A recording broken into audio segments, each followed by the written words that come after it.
سلام إلى كل شيعي أينما كنت. لا يوجد بعد اليوم شيء اسمه شيعة الخميني. لا، لن تسبوا مرتين أيها الشيعة، ولكن يوجد لديكم شيعة عصام. من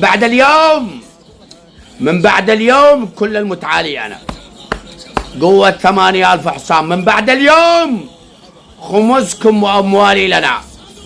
أما قحبلة فقد انفضحت، إنها مصدر البلاء والمكحبة والدياثة والشذوذ. لقد انفضحتوا يا قوم. من بعد اليوم ما فيش ولاية الفقيه، معانا ولاية ميشيغان، معاكم ولاية الفقيه عصام العنسي.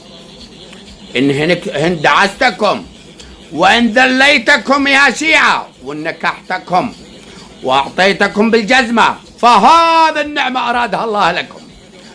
وفي مثل ما قال الإمام الصادق أبو القعقاع الجعفري وأبو حمد في رواية المهاوي تقول: من دعس شيعي وهانه ولعن والد والديه كأنما هان الشيعة جميعا.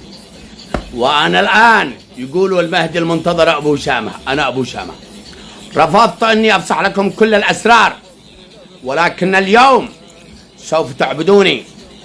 لا يوجد هناك شيء اسمه مقتدى، ولا يوجد شيء اسمه السكستاني.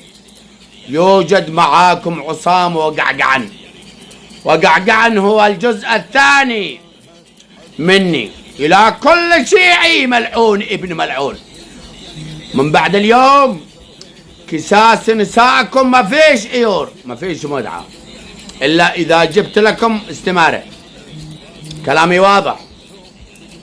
انفضحتوا يا عيال الحرام. يقولون حتى أكساس الشيعيات لديها سرطان، حتى الشيعي يريد يتمتع. تبادل زوجات، أنتم مفضوحين. بس راح نغير نمط التشيع إلى شيعة عصام، سيجعل منكم كرامة واجعلكم رجال يا عيال الحرام. قحبلة استغرقت 50 طن من الفازلين، والله لو مؤخراتكم فيها مفاعلات نووية. الزائر يدخلوا معه 70 واقي ذكري يستخدمهن في يوم. ما هذا؟ نكحوكم دلوكم المعممين، أما أنا لن أنكحكم، هذا لا يجوز. سوف أهينكم وأذلكم يا عيال الحرام. رفعت الجلسة. يلي